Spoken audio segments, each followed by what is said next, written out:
Hola a todos. En esta ocasión quiero hablar acerca del Santo Patriarca, nuestro Padre y Señor San José. Se aproxima la solemnidad, fiesta grande en toda la Iglesia, el 19 de marzo, en la que lo celebraremos. En 1870 el Papa Pío IX lo declaró patrono universal de la Iglesia. Un título que de alguna manera nos lleva a pensar en un personaje del Antiguo Testamento. Habría que justificar por qué un personaje del Antiguo Testamento. En este capítulo me quiero detener precisamente en el Antiguo Testamento y luego en los datos biográficos que nos da el Evangelio acerca de el Santo Patriarca. ¿Por qué el Antiguo Testamento? Bueno, vamos a ver. En el caso de nuestro Señor Jesucristo hay una serie de textos que de alguna manera enseñan un paralelismo y nos dan muchas luces acerca de nuestro Señor. No sé, por ejemplo, muchas profecías de que sería vendido, de que regresaría de Egipto, de que sería traicionado, de que sería llevado al matadero como un cordero. En fin, son una serie de cosas que sacamos del Antiguo Testamento precisamente. De manera que el Antiguo Testamento nos da luces acerca de nuestro Señor Jesucristo. Eso no es la excepción en el caso de la Santísima Virgen. Para ella sucede exactamente lo mismo. Encontramos una serie de textos que nos hacen ver con más profundidad el misterio de la grandeza de la maternidad de Santa María. Bien, pues en el caso de San José, yo creo que todos los autores espirituales que se han detenido mínimamente en él han visto un paralelo muy bonito, excepcional, en José, hijo de Jacob. Yo no sé si será más o menos conocida la historia, se han hecho obras de teatro, se han hecho películas al respecto, porque tiene una vida realmente muy interesante. Y además hay una serie de datos que pues redondean la vida de José, hijo de Jacob. Bien, bueno, pues de lo primero que se nos cuenta en el Antiguo Testamento es que soñaba. Y algunos de esos sueños le llevaron a decirle a sus hermanos, 10 hermanos más grandes que él, que ellos se inclinarían ante él, que tendrían que reverenciarlo. Claro, eso fomentó el odio entre los hermanos contra José. Por eso luego se cuenta en el Génesis que lo quisieron matar.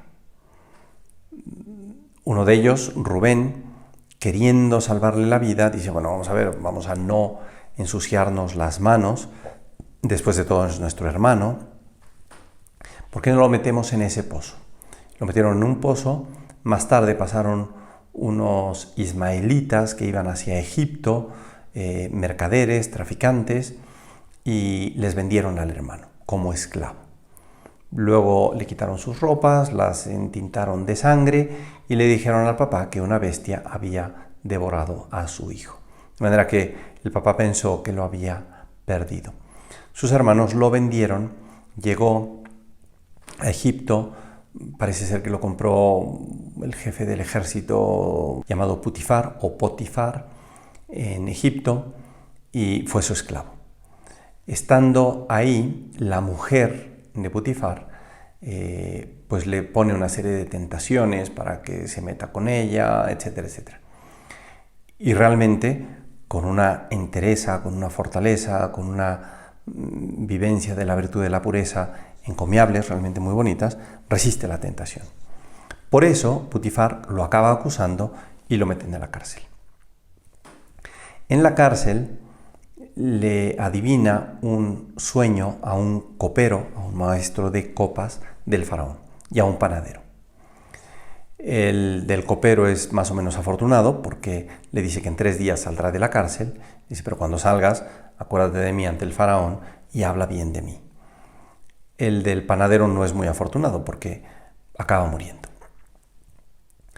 Bien, con el tiempo el faraón tiene un sueño de 7 vacas gordas y 7 vacas flacas, tal vez le suene la expresión, viene de ahí, y se angustia mucho porque no sabe qué quiere decir aquel sueño. El copero se acuerda de José y dice, espérate, pues si hay uno ahí en la cárcel metido que adivina sueños o describe sueños o te explica en qué consisten.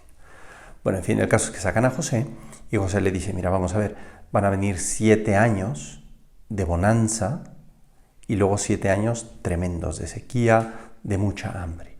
De manera que si en esos 7 años te pones abusado y administras bien y guardas en graneros, entonces los 7 años duros los vas a sobrevivir, los vas a pasar muy bien.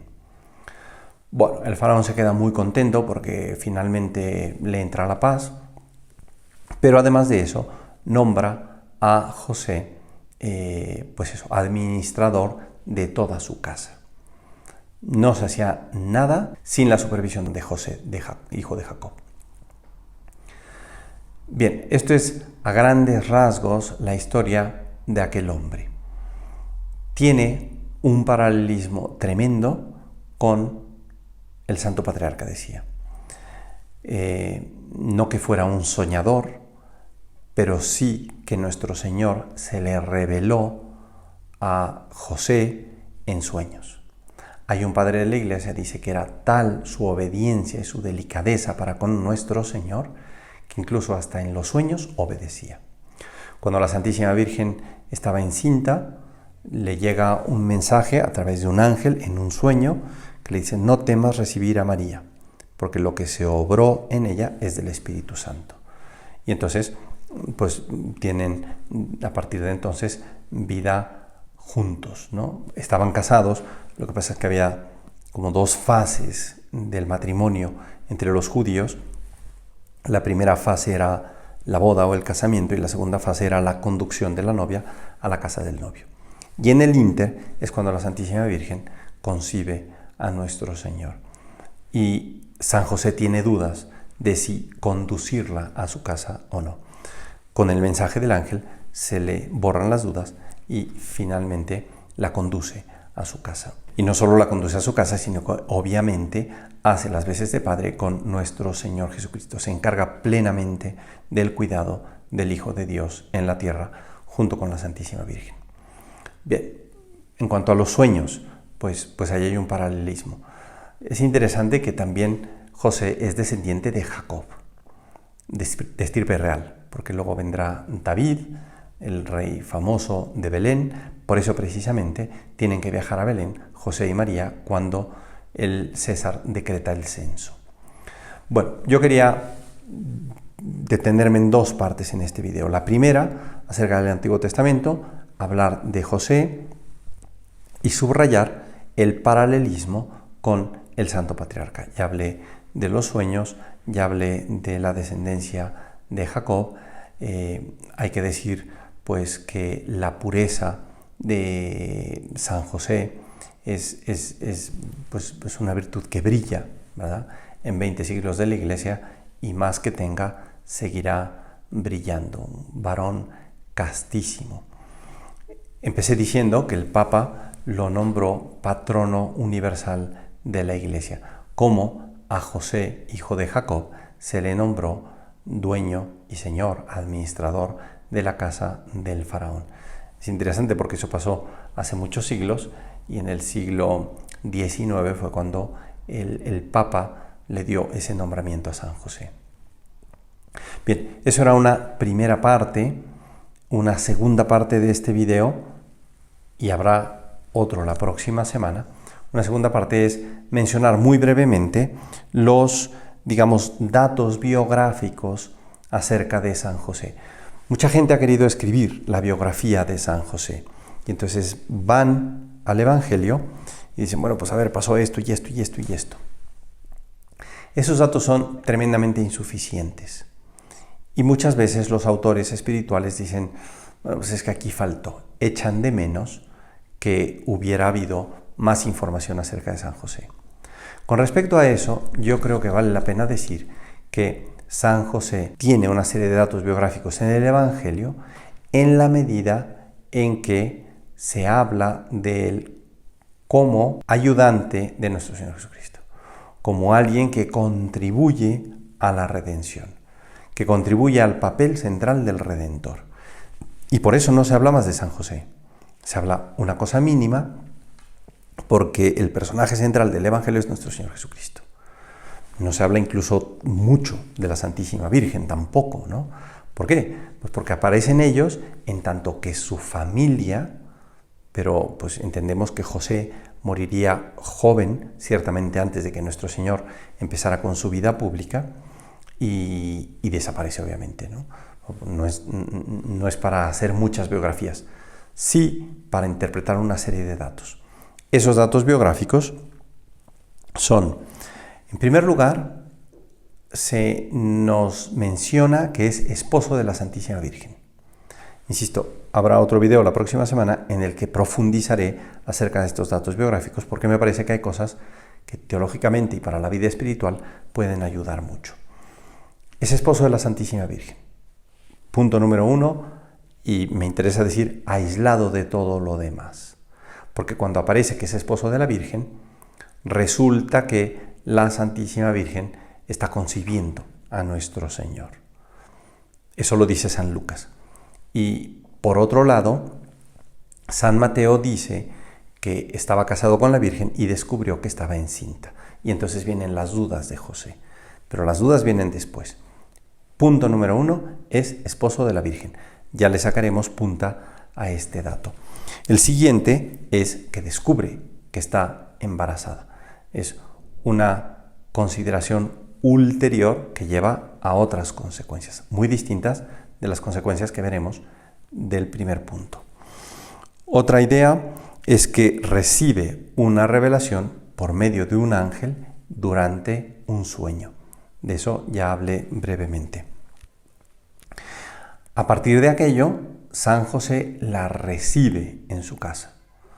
Todo se podría decir como de corrido, pero me interesa separarlo por puntos porque cada una de esas ideas tiene su trascendencia, sus consecuencias.